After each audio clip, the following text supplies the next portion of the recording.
যেই অলিয়া উলিয়ার দরবার শরীফ সম্পর্কে অনেকেরই অপরিচিত, কিন্তু আমাদের বন্দনার মধ্যে যে অলিয়া উলিয়ার গুণগান এবং নাম বলা হয় আমাদের মুখের ভাষায়, আমাদের শ্রোতা মণ্ডলী সেই ঠিকানাগুলি পেয়ে যায়, সেই অলির নামটিও জেনে যায়।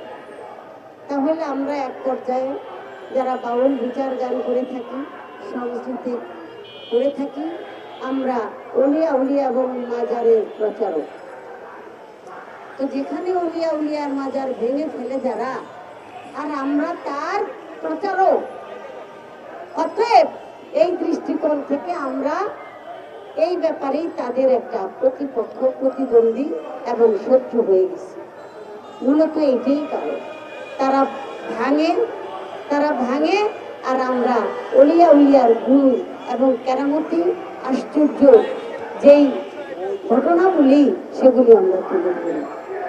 তো যাই হোক, মহারাজ আবুল সরকার সে একজন সত্যিকার অর্থে সহজ সরল মনের একজন মানুষ।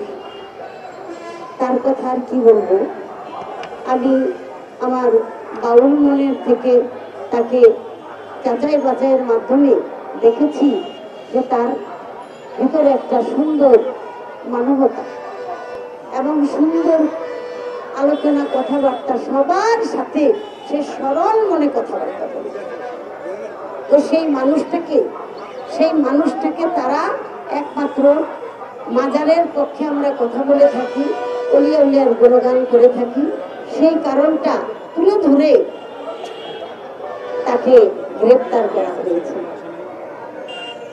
এবং সে এমন একজন মানুষ, সেই মানুষটার প্রতি যারা গ্রেপ্তার করেছে তারা একটু শ্রদ্ধা জানায় নাই, একটু মায়া মমতা, একটু স্নেহ এবং ন্যূনতম যেই যারা গান বাজনা করে, যারা বাউল বা যারা সংস্কৃতি কঙ্গনে, তারা কিন্তু ভালোবাসার বাঙাল, ধন দৌলত টাকা পয়সা কোনো কিছুতেই না, তারা একটু ভালোবাসা চায়, কিন্তু অবহেলাটা তাদের জীবনে একেবারে দুর্বিষহ হয়ে যায়।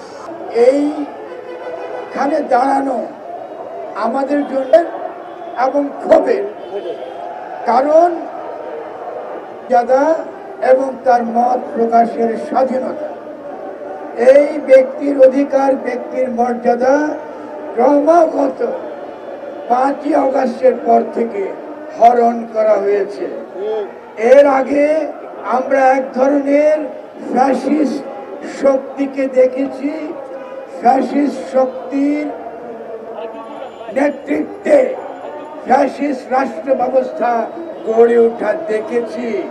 সেটা ছিল সেকুলার, তারা তাদেরকে সেকুলার বলে দাবি করত, জাতিবাদী বলে দাবি করত। আমরা আরেক ধরনের ধর্মীয় জাতিবাদ দেখছি, এটা কিন্তু ধর্মীয় ফ্যাসিজম। এই ধর্মীয় ফ্যাসিজম প্রথম দিন থেকে 5ই আগস্টের পর থেকে মাজার ভাঙার মধ্য দিয়ে তাদের যাত্রা শুরু করেছে। আমরা বারবার এর প্রতিবাদ জানিয়েছি, সরকারকে জানিয়েছি, আমাদেরকে কতল করবারও হুমকি দেওয়া হয়েছে, আমার বিরুদ্ধেও নানা ধরনের প্রচার তারা চালিয়েছে।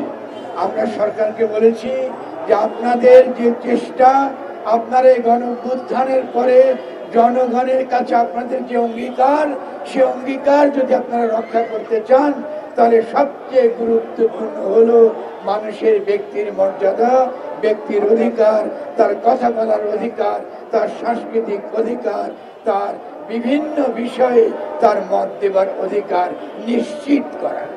বাংলাদেশে যারা মাজার হামলা করে তারা ইহুদিদের চর, এরা মোসাদের এজেন্ট। এরা কেন এটা করে? কারণ ইহুদি তত্ত্ব, ইহুদিবাদ চায় যে যেখানে যেখানে, সেটা প্যালেস্টাইন হোক, আরব দেশে হোক, সেখানে ইসলামের ইতিহাসকে তারা মুছে ফেলতে চায়, তারা স্মৃতিকে মুছে ফেলতে চায়। আমাদের ওলিয়া উলিয়া দরবেশ যাদের দ্বারা এদেশে ইসলাম এসেছে, ইসলাম কায়েম হয়েছে, তাদের স্মৃতিচিহ্ন, তাদের মাজারগুলো আপনারা যারা ভাঙছেন, আপনারা যারা বালতির উপর হাত তুলেছেন, আপনারা কাদের চোর, আপনারা কাদের পক্ষে কাজ করছেন